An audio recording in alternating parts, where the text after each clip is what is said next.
Shock Monkey Radio is entertainment for adults, by adults, and the views and opinions expressed here do not reflect upon the sponsors or FXBG Public Radio. For additional information, please refer to the United States Bill of Rights. Stand warned. Hello and welcome to Shock Monkey Radio. I'm your host, the Madman. I want to remind you again that I have a Patreon. Go to patreon.com/shockmonkeyradio. You can also follow me on social media. You can check it out here. You can find it out. I also have books for sale. You can find them on amazon.com. Search for the author Scott L. Robbins with 2 T's and 2 B's, or there will be links in the description below. I'll put them in tomorrow.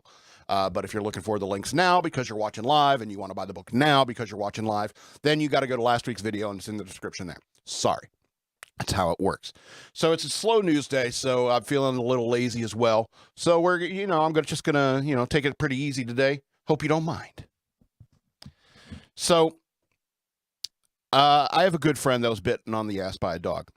Now I'm not going to bring up their name just to protect the innocent. He was bitten in the ass by a dog, and he called me up and told me about it.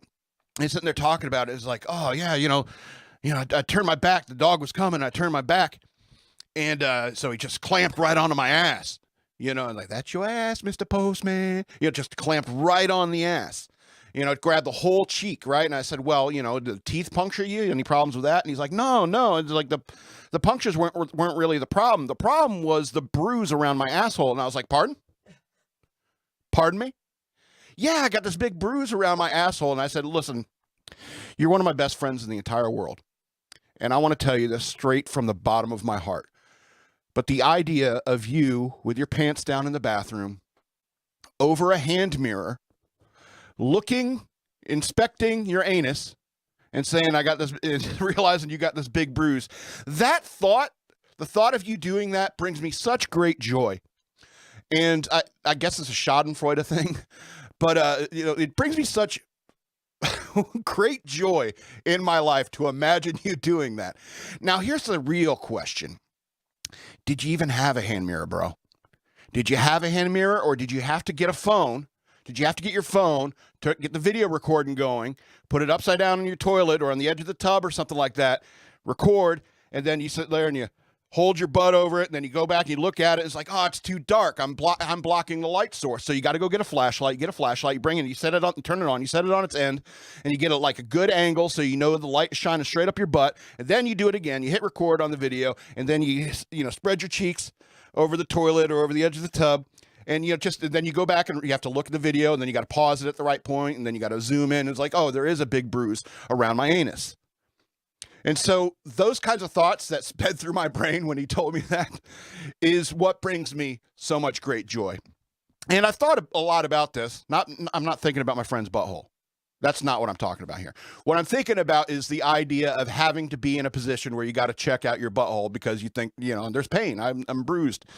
And being a single person like myself, this guy, being a single person, it's not like he can go to his wife or, and say, hey, could you do me a favor?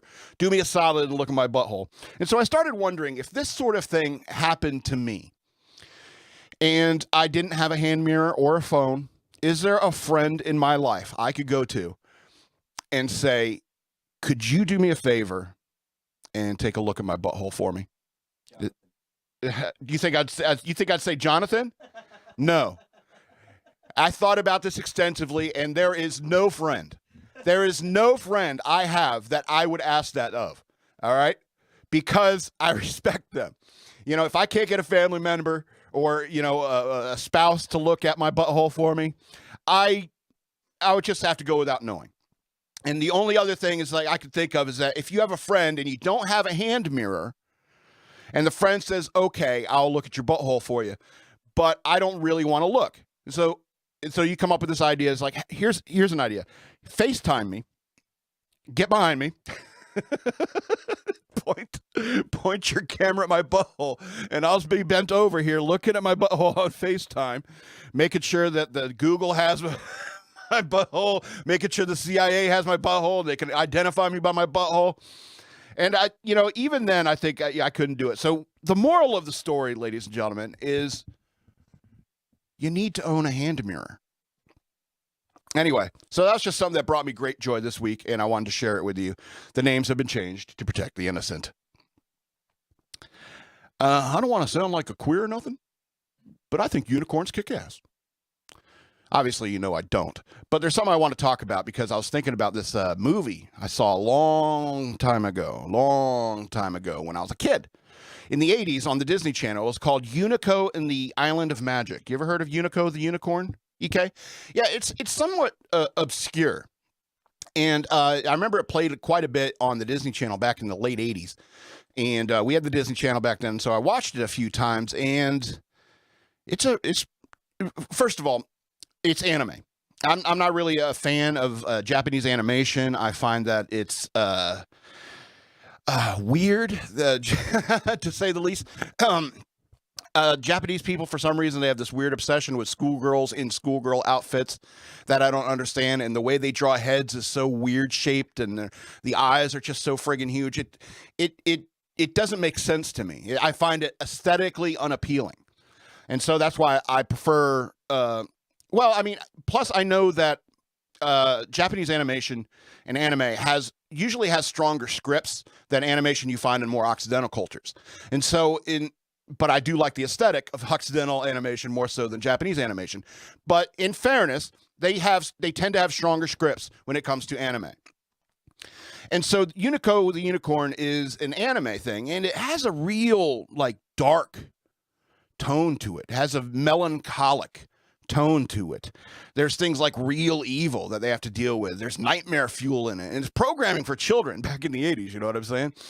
And so I was thinking about that, and that movie, and so Unico is this little tiny cute little unicorn who's getting involved with these wizard wars and stuff like that, and it's really good. Even the antagonist in the movie had an incredibly interesting and dark backstory, and I remember thinking about it. I don't want to, I can't even remember. I haven't seen it since way back in the 80s.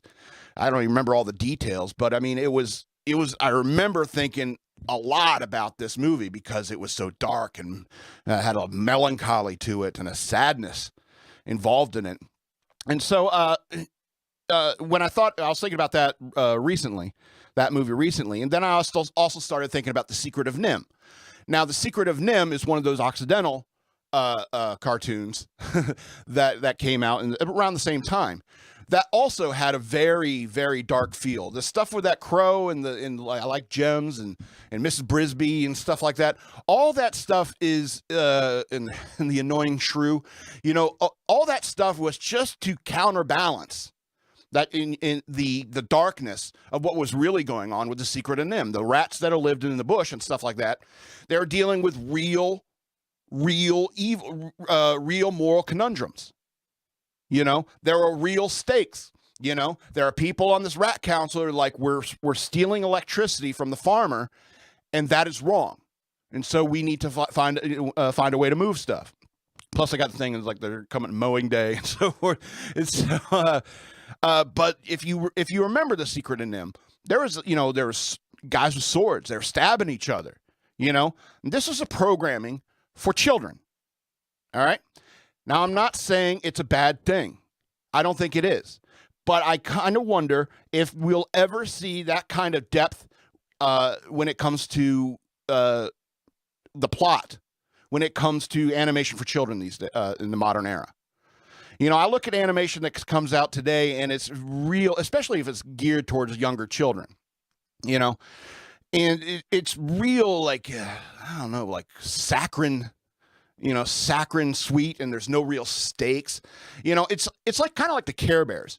When the Care Bears came out, it's there's no real conflict. There's no real stakes when it comes to the Care Bears, But when it came to movies like Unico the Unicorn and the Island of Magic and The Secret of NIMH, when it came to those, there were real stakes.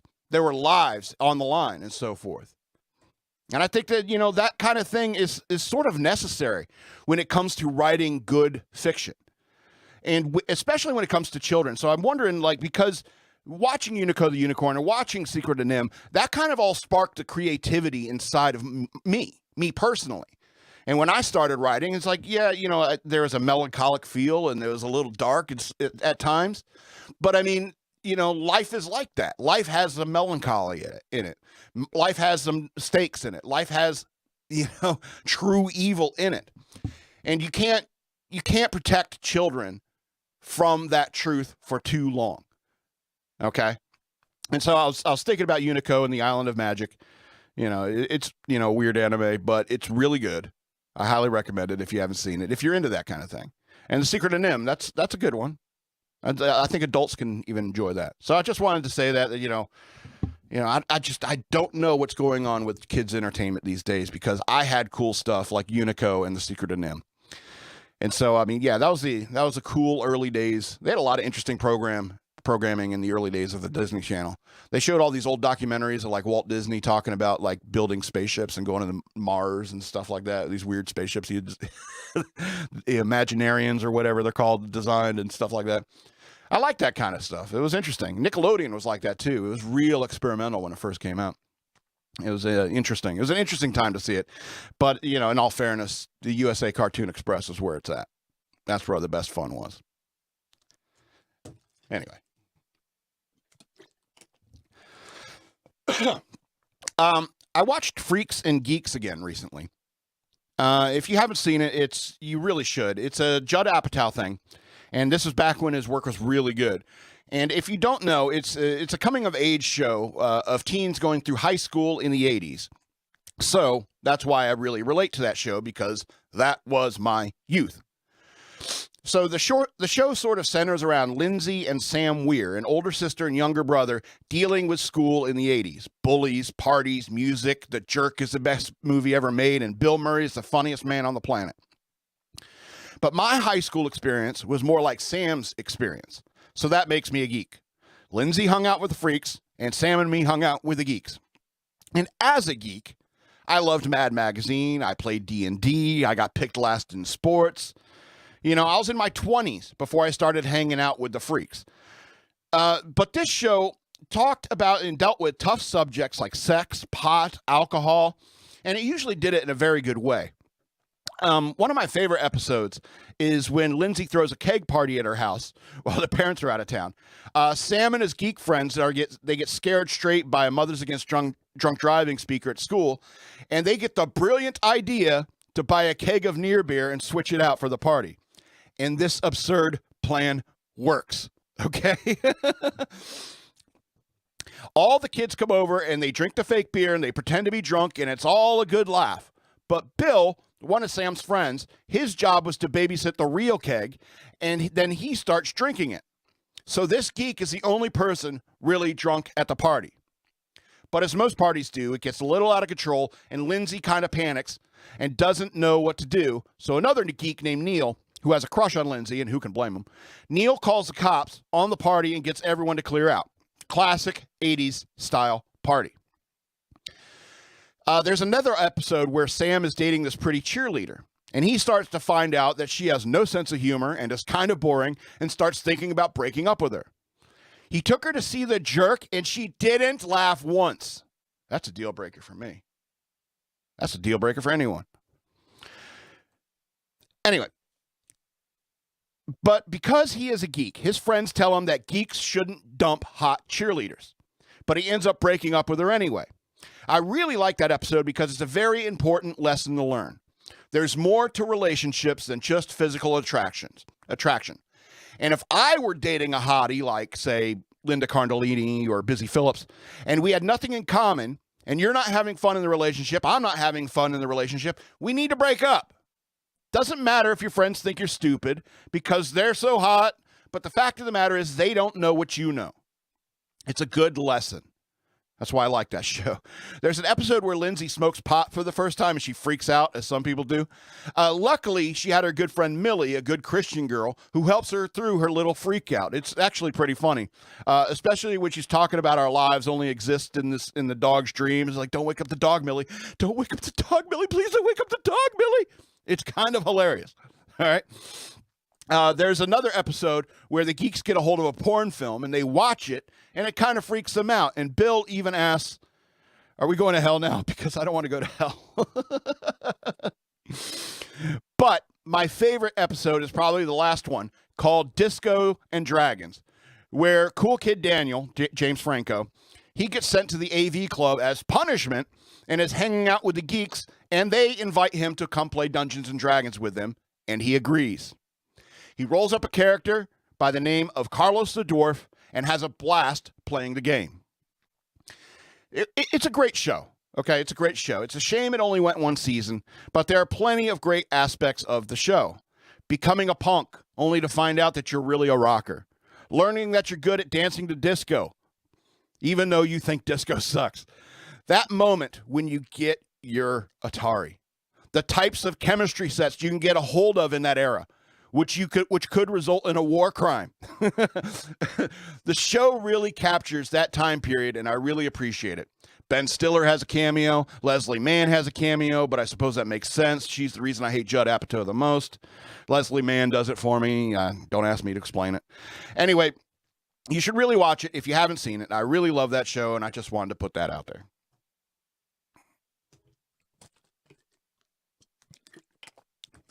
Hey, what the hell is going on with Madonna? You know, I don't want to get into too many of the details, too much, but go search for Madonna and see what she's been doing lately. There's a non-fungible token with a tree growing out of her vagina. All right, and there's creepy pics and videos of her since she recently had more work done. Now, I don't want to talk about that kind of nightmare fuel too much, but do a little research on what Madonna is up to these days, and you'll probably ask yourself, what the hell is going on with Madonna? Let's rewind the clock. Back in the 80s, Madonna puts out a song called Lucky Star, and it's not good. It's mostly a nursery rhyme. Starlight, star bright, first star I see tonight. It's an awful song, and I never thought she had any real talent. And most of all, I didn't think she was as hot as she thought she was. But she had an attitude and a look which wasn't all that unique for the 80s. But by the time Madonna came around, women in America were already taking charge of their lives and redefining femininity.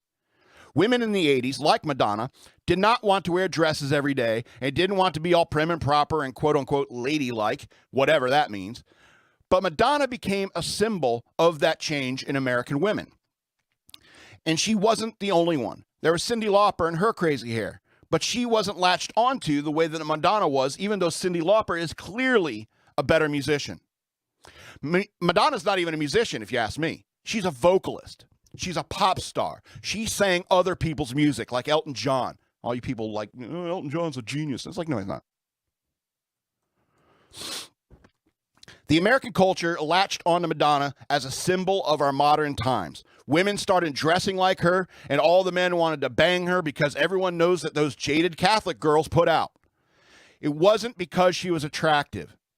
It was because she seemed easy. Next thing you know, Madonna's on the cover of every other magazine.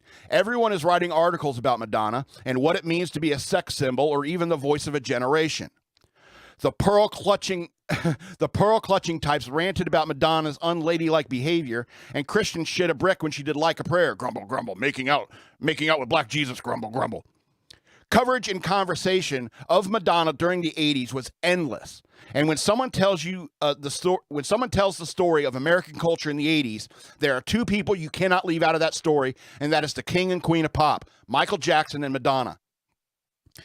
Moving into the 90s, Madonna continued churning out mediocre pop songs and started working in film more often. Express Yourself was played every single hour on MTV, and Dick Tracy was a pretty good film, and Madonna's songs in the film truly added to it.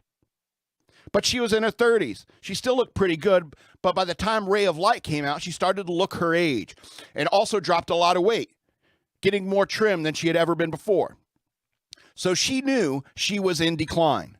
In more ways than one, by the turn of the millennium, Madonna was not talked about as much anymore. Grunge music of the 90s kind of killed a lot of interest in pop or dance music, which was Madonna's bread and butter. And slowly and surely, America of the 80s grew bored with its Madonna toy by the aughts, and she kept slipping further and further into irrelevance. Pop and youth culture is a young person's game, and Madonna was too old and too rich to understand that modern culture, so she just kept getting weirder and weirder. Actually, she just got more and more desperate. Now here we are in 2022, and her face looks like she's wearing a mask of her own face that got ruined in the washing machine. In the 80s and 90s, all she had to do was burp or something, and the media would be talking about it for weeks. She kisses Britney Spears, and people only talk about that for a day. Now people only talk about her about how grotesque and weird she is now. What does fame do to people like Madonna? Do they become addicted to being culturally relevant? Or maybe menopause has made her crazy. It almost never happens, women going crazy when they stop dropping eggs. Here she is in her 60s, still thinking that she is a sex symbol, but no one wants to have sex with grandma. Someone needs to tell her that. You've had your day, Madonna. Move on. In the interest of fairness, allow me to compare Madonna with a male. She's kind of like Chevy Chase. Back in the 70s, Chevy was tall, handsome, and hilarious. Saturday Night Live was a barrel of laughs with Chevy Chase on the cast. Then the movies he made, Fletch, Caddyshack, Spies Like Us, Three Amigos. Pretty much at the same time when Madonna was the queen of pop.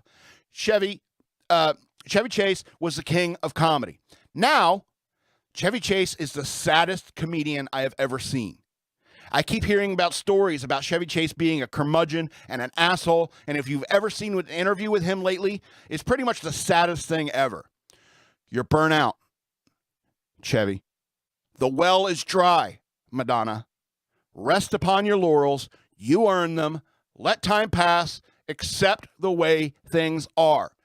Don't ruin your legacy. Might be a shorter show today. Let's go ahead and get to the news worth knowing. Yeah.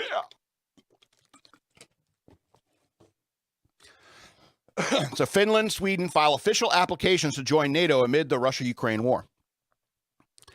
A pivotal Nordic countries of Finland and Sweden formally applied to join the North Atlantic Treaty Organization on Wednesday amid Russia's continuing invasion of Ukraine.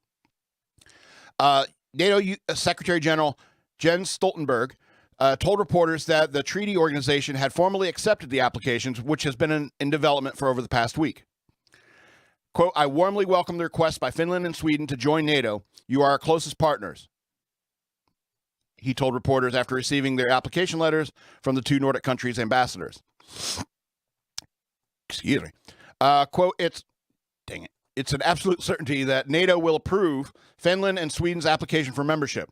This will fundamentally transform the balance of power between Russia and the West in Northern Europe in favor of the alliance, said Rebecca Koffler, a former Defense Intelligence Agency officer and author of the Putin's Playbook, Russia's Secret Plan to Defeat America. She added Russia's nuclear capability, Iskander missile, presents a serious threat to NATO forces, however. NATO's 30 member countries will now weigh in on the applications. The process is expected to take 2 weeks, although Turkish President Recep Tayyip Erdogan, has expressed reservations about the Nordic countries joining. They're too tall and blonde. No, the Turkish leader explained that his opposition is citing Sweden and other Scandinavian countries' alleged support for Kurdish militants and others whom Turkey considers to be terrorists. We are following developments concerning Sweden and Finland, and we are not of a favorable opinion, he said in Istanbul. If Finland and Sweden become Erdogan's objections, overcome Erdogan's objections, golly, they could become members in a few months. While the process usually takes 8 to 12 months, NATO wants to move quickly, given the threat of Russia. The Kremlin has warned that Finland and Sweden joining NATO will represent a threat to Russia and has threatened to deploy nuclear warheads to the border with Finland should the alliance go through. In an abrupt about-face, however, Russia's Foreign Minister Sergei Lavrov later said that the Russian neighbors joining NATO makes no big difference. Germany and the United States have already have agreements to defend Finland and Sweden against Russian aggression.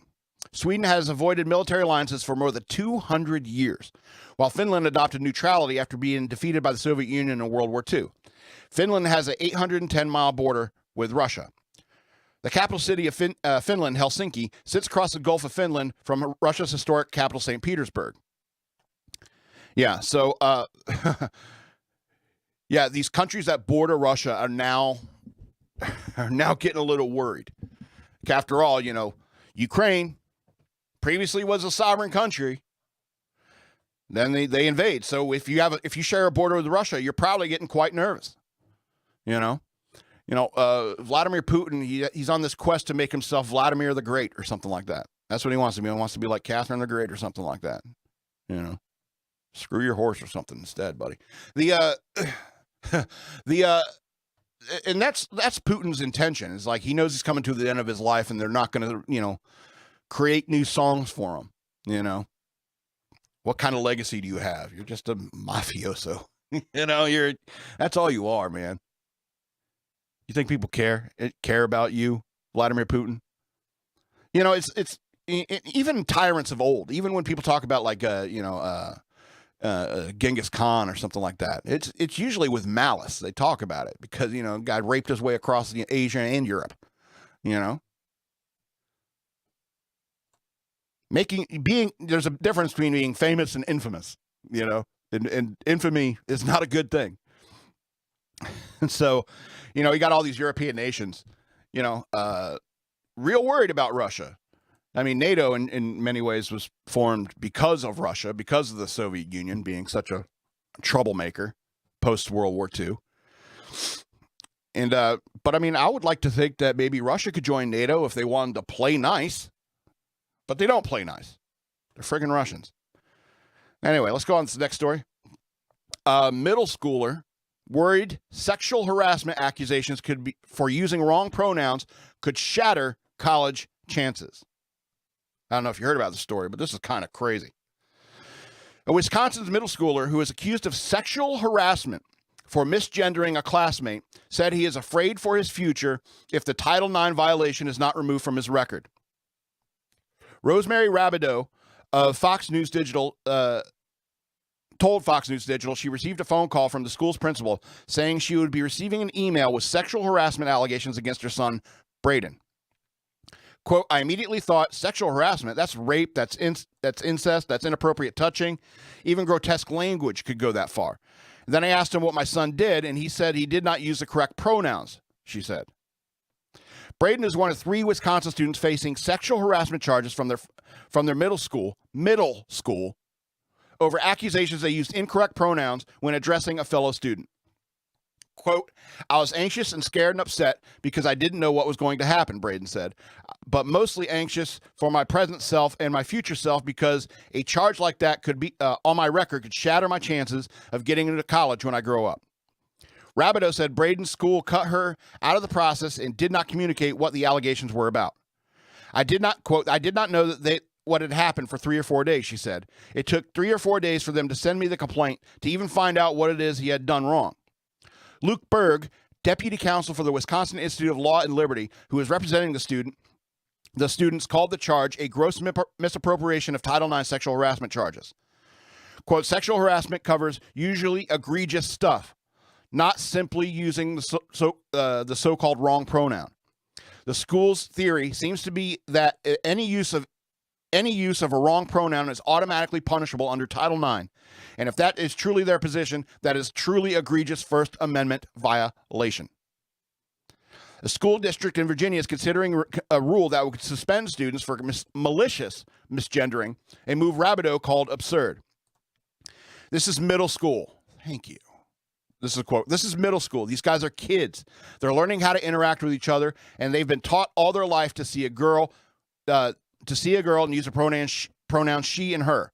They don't understand using plural pronouns for one student, she said. Yeah, because it makes no sense. She went on to say, schools should be focused on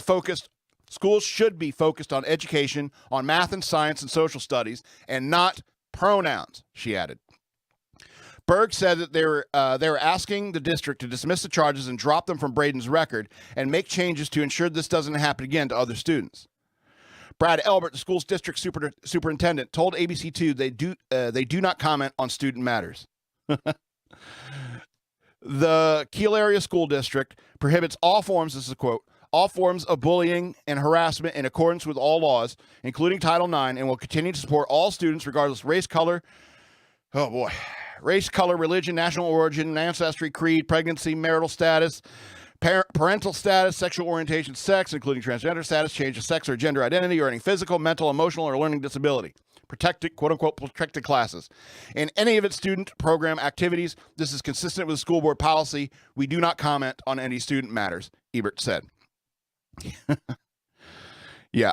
So, yeah, this thing is getting out of hand. It's been out of hand for a while. You know, you're going to charge a kid with sexual harassment for calling a girl a girl.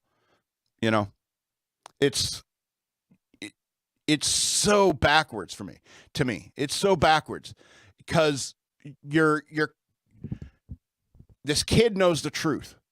The kid knows the truth. And you're punishing him for pointing out the truth. All right?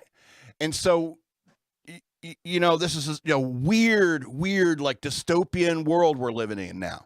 All right? It's a little bit crazy. Girl is a girl and a boy is a boy. If that person's confused, it's not sexual harassment because I'm not confused. All right?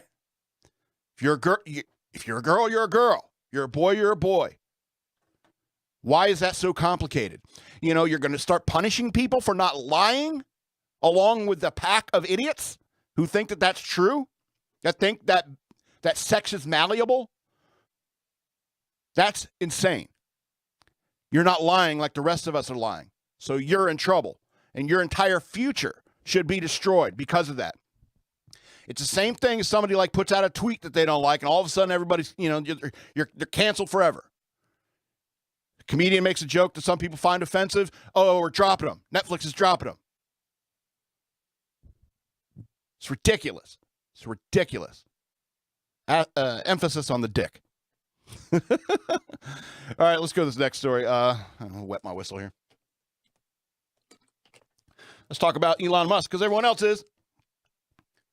Elon Musk calls out Twitter employee caught in Project Veritas video mocking his Asperger's. So I don't know if you know about what Project Veritas has been putting out lately, but I love those guys. They're awesome. All right. Elon Musk called out a Twitter executive who was caught mocking the billionaire's Asperger's in a newly released video from Project Veritas. Alex Martinez, identified by Project Veritas as Twitter's lead client partner, was recorded knocking his incoming boss, decrying the Tesla CEO's mission to reform the platform's policy in favor of free speech. Quote, he has Asperger's, so he's... Yeah, you got to listen to this quote because it's insane. He has Asperger's, so he's special, he said to an undercover Project Veritas journalist in a video released Tuesday. You're special needs. You're literally special needs. So I can't even take what you're saying seriously, he added. Now I'm going to put that all together. He has Asperger's, so he's special. You're special needs. You're literally special needs. So I don't even take what you're saying seriously. So I can't even take what you're saying seriously, this Martinez guy said. Now, here's the thing. There's no words. There's no specific word in there. Like, he could have said, you're retarded. He could have said that, and that's what people would focus on. But you know what? It's what he's actually saying. You know? It's not the words he's using. It's what he's actually saying. It's like, you have Asperger's. That means you're special needs. That means you don't matter. Your opinion doesn't matter. And we should all ignore you because we don't have special needs. The rest of us don't have special needs. And that's the bigotry that people are all concerned about. You want to be there. You want to sit there and be mad about, me for saying the word retarded. The word retarded is not the problem. The problem is the fact that this guy thinks that because Elon Musk has Asperger's, that somehow invalidates his mind. Anyway, let's go on with the story. Musk's response. Musk did not seem to take these comments lightly, tweeting Twitter exec trashing free speech and mocking people with Asperger's. The billionaire pinned the tweet to his Twitter page. Musk also separately tweeted a frown emoji in response to the video. Martinez's comments came just one day after Project Veritas released another video featuring Twitter senior manager senior engineer Siru Murugasan, forgive me, who was caught saying Twitter does not believe in free speech, and how capitalists like Musk have come into conflict with their fellow colleagues, who is described as being socialist and commie as fuck. Seriously, that's what it says. We're commie as fuck. This is a quote. Ideologically, it does not make sense. Like, because we're actually censoring the right and the left. He told an undercover Project Veritas journalist in Monday's video. So everyone on the right will be like, bro, it's okay. Just say it. Just got to tolerate it. The left will be like, no, we're not going to tolerate it. It needs to be censored, or else we're going to be on the, or else I'm not going to be on the platform. So it does that on the right. It's true. There is bias. When asked what his colleague thinks of Musk becoming the new boss, he said they hate it. Though he himself is at least okay with it. Quote, some of my colleagues are like super left. They're like, this would be my last day, the senior engineer said. Well, we did all that we could do. We did all we could to revolt against it. A lot of employees revolted against it, but at the end of the day, the board of directors have the say, and they acted in their best interests because they don't want to get sued. Following the leak of his comments, internal memos of Twitter staff were leaked in Project Veritas warning increased targeting of employees referred to within the company as tweeps. That's the dumbest thing I've ever heard. Refer to employees as tweeps? That's stupid. Quote, groups like Project Veritas are active right now. Twitter security team told staff. These groups use social engineering tactics to get close to employees and obtain videos and recordings of employees discussing internal company matters, and often selectively edit those recordings to misrepresent conversations to further their own political or ideological agendas. Given the interest in Twitter at the moment, we expect for this targeting to continue and possibly increase, and it's more important than ever that we remain vigilant. The memo read before urging staff to do not disclose confidential proprietary information or discuss internal conversations, policies, or products outside of the office. In Tuesday's leaked footage, Martinez unwittingly showed the undercover Project Veritas journalist the memo. It was like some group that was just trying to out the employees, Martinez told the Project Veritas journalist. Like they're trying to go on dates with them like this and record them and say, this is what the Twitter employee just said. Martinez added, you're lucky that you met me organically because I would be questioning everything about you. Twitter did not immediately respond to Fox News' request for comment. So, yeah, I think it's obvious. I think everyone knows. It's like even before this stuff was breaking out, they know that Twitter has a severe left-wing bias. And, I'm just glad that, Veritas, we're getting the truth. Project Veritas, that means truth. And so we're getting, that's the evidence. We're getting the actual truth from the, from the mouths of the people doing it. The tweets. God, that's so dumb. And, and even this one guy, he says that, is like the right will be like, you just got to deal with it. You got to deal with people's stupid opinions, like a mature adult, but everyone on the left is like, no, we will not tolerate this. We're going to leave the platform, blah, blah, blah, blah, blah. So everything needs to be catered to the whiny crybabies? No, I don't think so. And so, I mean, and this guy who said is like, he has Asperger's. He's also clearly gay. He's got a lisp. He has Asperger's. He's special. He has special needs, just literally special needs. So I can't even take what you're saying seriously. And that quote is everything that people hate about the bigotry of people who, everyone that has a kid with Asperger's or autism or something like that. Every parent, they won't tolerate that kind of mentality. And it's not so much the word. You could sit there and say, it's like, hey, Elon Musk is retarded. And it's like, what do you mean? It's like, well, he's got Asperger's. Yeah, but he's building rockets and making green cars. Well, I guess he's not that retarded. The word is not what's offensive. It's the idea that's offensive. It's the way that you think. You think because Elon Musk has Asperger's, it invalidates everything he has done for the good of the world. He invented PayPal. How can I take him seriously? He invented PayPal, EK says. How can you take a guy who invents PayPal seriously? But he's done way more than that. Yeah. He's done way more than that. And he has Asperger's. What are you doing, tweep? What are you doing? Going through people's Twitters and saying, hey, you can't say this, you can't say that? How important do you think that is for the world? And you don't have Asperger's. Friggin' asshole. Anyway. Let's go to this one more story before we get into the happier stories before we leave.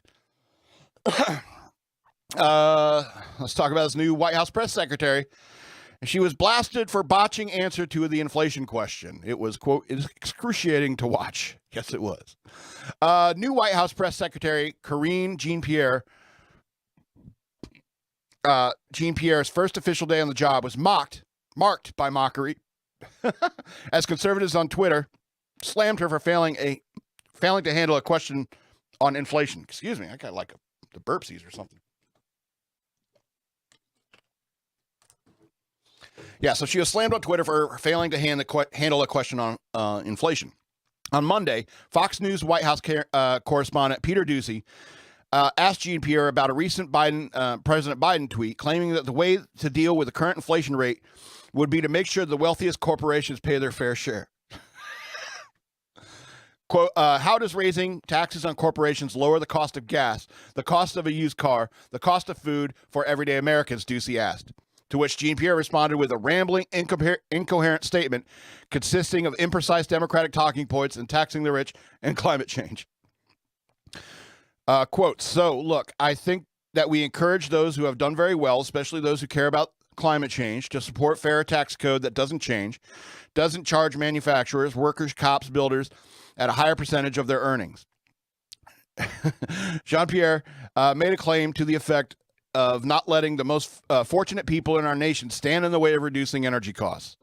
Though it was hard to follow, and talked about fighting climate change and supporting the basic collective bargaining rights as well. Yeah, more unions. That's the answer. Anyway.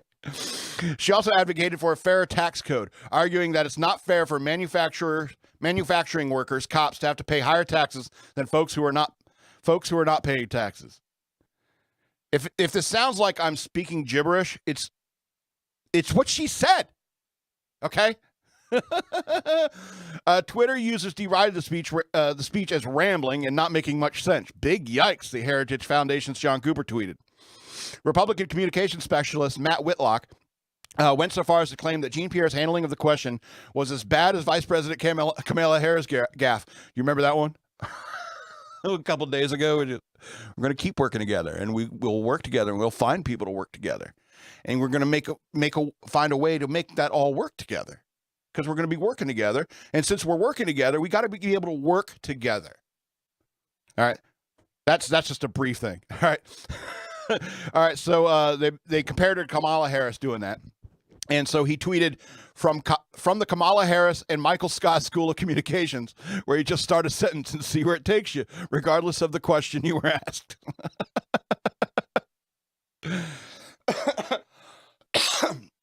It actually looks like she might be just reading the wrong answer from her written talking points, regardless of Peter's question, Whitlock added. Talking points are fine, but you should at least try to answer the question. Liberty Daily editor J.D. Rooker wrote, it's only Jean-Pierre's first day, so we'll give her the benefit of the doubt. Dodging questions is easy. Eventually, she'll master the art of her predecessor to blame Republicans, Trump, Putin, or Peter Doocy for all the evil in the world. Republican author Nick Adams provided a lesson in Economics 101 for Jean-Pierre, tweeting, what doesn't curb inflation? Taxing the rich. What does curb inflation? Increased labor participation rate. Reduce government spending. Quantitative tightening, lower energy prices. Somebody give Jean-Pierre some notes. Jean-Pierre spent at least 3 minutes on this and never answered the question Doocy asked her, tweeted conservative commentator Carmine Sabia. Real Clear News White House reporter Philip Wegman tweeted, she likes to talk about the need for an equitable tax code and collective bargaining and climate change, but does not address the root question. Quote, this is excruciating to watch, tweeted Manhattan Institute senior fellow Brian Riedel. He added, not only is she answering the question by reading from previous pre-written notes, but she seemed to have turned to the wrong page because she's not even remotely addressing the question topic, which was inflation. Yeah, so, I know it's your first day and everything, but you're going to have to do better. And, she even got up there and started like talking about herself, it's like, oh, I'm gay, I'm black. And it's like, we're not here to hear from you. These people don't want to hear from you. Stop talking about your lived experience. Nobody cares about your lived experience. Guess what? Nobody cares about anybody's lived experience. All right? But you got to get up there and talk about that stuff because that's why she was hired. Because she was black, because she was woman, because she's gay. That doesn't make for the highest qualified person. You know what I'm saying? If you're looking for something like immutable characteristics when it comes to a resume, why even have the resume? You know what I'm saying? Why have anyone sit down and list their skills? Which she has very few of. I will say this about her. She's way hotter than Jen Psaki, and her tits are way better. She looks like she's got some great tits. Anyway, that's just to lead into the last two stories, which are usually how you like to keep it upbeat for the last two news stories before we get out of here for the week. Bring it up a little. So New York first responders rescue driver from a car that crashed into a reservoir. New York State Police have released video showing officers and firefighters rescue a driver trapped inside a sinking car that crashed into a reservoir last week. The rescue happened on May 9th in Luray, a town about 30 miles from the Canadian border. Body camera footage shows state troopers and members of the Evans Mills Fire Department working to pull the woman from a partially submerged vehicle as it began to sink. Assistant Fire Chief John Russell had broken the rear window of the vehicle and climbed inside when it began to sink, WWNY-TV reported. Quote, "Hey, Chief, get out, Chief, get out." Someone could be heard yelling. Trooper Christopher Hardy can be seen climbing onto the roof of the sinking vehicle as Russell exits the rear window before it goes underwater. Hardy and Russell break the glass of the vehicle's moonroof and drag the woman to safety before the SUV can sink any further. The driver, a 61-year-old woman, was treated at Samaritan Medical Center for hypothermia and minor lacerations, the outlet reported. Police told the station that the woman was intoxicated at the time of the crash. Bummer. She has since been charged with DWI, speeding, and aggravated unlicensed operation. You know, that's a shame. 61-year-old drunk goes off the road into the water, and you know, people save them. You know, that's kind of the point of the police and the fire department in many ways, is that they're here to save you from yourselves. You know what I'm saying? What stupid thing you doing today? You know, that's the whole point. If somebody pulls you over, if a cop pulls you over for a DUI, you know, it's like, I saw you swerving. I smell alcohol. Can we do a breathalyzer test? You blew over the legal limit. I got to put you in cuffs. We're going to have to tow your car. You're going to have to go spend the night in the drunk tank. The reason they do that is to save your life, you know, or save somebody else's life. And that's really the point. It's like, oh, you're hassling me. It's a big pain in the butt. I got to go to court. I got to pay these fines. I got to get my car out of impound and blah, blah, blah, blah. Yeah, it's a real inconvenience. Maybe you should think about that before you do something stupid like drinking and driving. So, I mean, that's the whole point of all of these laws. That's the point of these laws. It's like, we don't want people to die because at the end of the day, we're good people and we don't want each other to get killed. Right? Right? Anyway, let's go to this last story and then we'll get out of here. KFC employee helps save kidnapping victim who left a secret note. KFC employee in Tennessee has been credited with assisting law enforcement authorities in the arrest of a man who kidnapped a woman, according to a report. Diego Glay, who is 23, was arrested on Sunday for evading arrest and kidnapping after the victim he was with secretly wrote a note begging for help and left it behind for the Keene employee, Fox 13 of Memphis reported. After Glay and the woman exited the restaurant, the employee called law enforcement to report a possible kidnapping, providing them with a note and the description of the man and the woman, according to the report. Memphis Police Department officers were able to track down two individuals who matched the description provided by the employee before Glay made eye contact with them, refused their orders, and ran away, police said. After a brief foot chase, Glay was taken into custody and subsequently charged. A woman who was allegedly being held against her will told police that she had been in a relationship with Glay, and then she was a victim of physical assaults and threats, Fox Memphis reported. The victim said Glay had been abusive towards her and punched her in the face when attempting to leave him, court documents show. She also told police Glay was armed with a handgun and that they were staying in various cheap motels in the area, according to the documents. Glay is scheduled to appear in court on June 1st, is being held with $35,000 bond. You know, it's, somebody's working minimum wage. That's not their job. Let's be honest. But like I said earlier, it's like we all live in a society. We would like our society to continue. We would like our lives to continue. And we don't wish harm on other people. But even if you're a KFC employee and you're like, I'm not a cop, I'm not a firefighter, it's not my job. It's like, no. You're a human being. You have compassion, don't you? You have compassion in there. And if you don't, you're probably a sociopath and you should probably join the army. That's just me. That's what I would say. If you're growing up and you get 16 or 17 and it's like, I don't think I've ever had a feeling. What is that? What's a feeling? You should probably join the military. I'm sorry, that's just my opinion. Maybe it's just because I met so many sociopaths in the military. But I mean, it's that's the only place I can think of for people like that to go, if you ask me.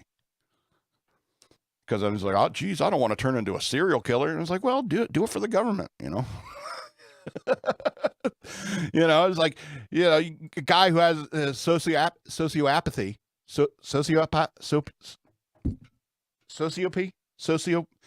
who's sociopathic.